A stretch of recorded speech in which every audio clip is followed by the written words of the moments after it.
नमो भवाय च रुद्राय च नमः शर्वाय च पशुपतये च नमो नीलग्रीवाय च शितिकण्ठाय च नमः प्रवर्तिने च व्युक्तकेशाय च नमः सहस्राक्षाय च शतधन्वने च नमो गिरिजाय च शिपिभिष्टाय च नमो मेधुष्टमाय चेशुमते च नमो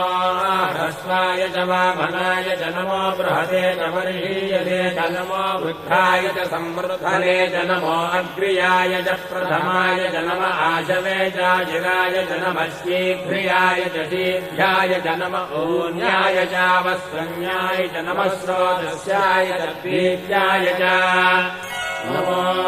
ज्येष्ठाय च कनिष्ठाय च नमः पूर्वजाय चापरजाय च नमो मध्यमाय चापगल्भाय च नमो जघन्याय च बुद्धियाय च नमः श्रोभ्याय च प्रतिशल्याय च नमो याम्याय च क्षेम्याय च नमो उर्भज्याय